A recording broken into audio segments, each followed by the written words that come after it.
येत्या निवडणुकीत ठाकरे सेनेत आता नवीन चेहरे दिसण्याची शक्यता वर्तवली जाते। प्रामाणिक काम करणारे उद्धव ठाकरेंसोबत असतील असं वक्तव्य आदित्य ठाकरेंनी केले। मला वाटतं फायनली हे सगळं जेव्हा निवडणूक जाहीर होईल तेव्हा उद्धवसाहेब ठरवतील। आता महत्त्वाची गोष्ट म्हणजे आपण पाहतोय प्रामाणिकपणे ज्या मतदारसंघात काम करत आहेत ते उद्धवसाहेबांसमोर बसतील त्यावेळी। ह्याच्यावर कुठे आता काही चर्चा झालेली नाहीये। धाराशिवमध्ये साखर कारखान्याविरोधात आता शेतकरी चांगलेच आक्रमक झालेत। माजी आमदार सिद्धराम म्हेत्रेंच्या कारखान्याविरोधात आक्रमक झाल्याचं चित्र आहे।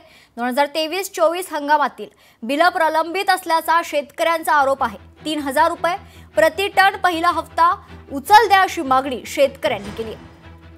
या संदर्भात शेतकऱ्यांशी संवाद साधलाय लोकशाहीचे प्रतिनिधी काकासाहेब कांबळे यांनी। पाहूया। ऊसाचं थकीत बिल मिळावं या मागणीसाठी धाराशिव जिल्ह्यातील शेतकऱ्यांनी आता तुळजापूरमध्ये आमरण उपोषण चालू केलंय। तुम्ही पाहू शकता इथं 600 पेक्षा जास्त शेतकरी या आंदोलनात सहभागी झालेले आहेत आणि या मातोश्री साखर कारखान्यानं गेली मागील वर्षाच्या 2023-24 मधील 2 वर्षाखालील थकीत बिल अजून दिलं नसल्यानं शेतकरी आता संतापलेला आहे आणि आता इथं आमरण उपोषणाचं हे आंदोलन शेतकऱ्यांनी चालू केलं आहे। माझ्यासोबत शेतकरी संघटनेचे काही शेतकरी आहेत।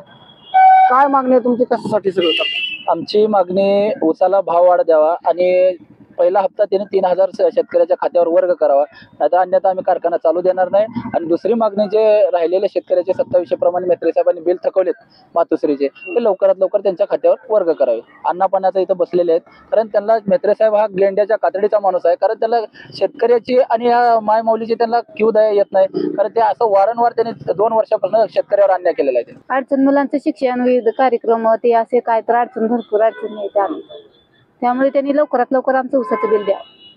आधी ऊसाचं बिल न मिळालं मला आता घरात काय अडचणी आहेत? नातीचं लगीन आहे आता आमच्या, मग तर ते करावं लागेल का नाही? किती ऊस घातला होता? 100 टन। काय झालं? 3 वर्ष झालं बिलच दिलं नाही, मग म्हणून तेवढ्यासाठी येऊन बसलं। सिंधुदुर्गात जमिनीच्या वादातून कुटुंबाला मारहाण झाल्याची घटना घडली। यावेळी संबंधित कुटुंबियांच्या गाड्यांच्या काचा फोडून त्यांचं नुकसान करण्यात आले। या मारहाणी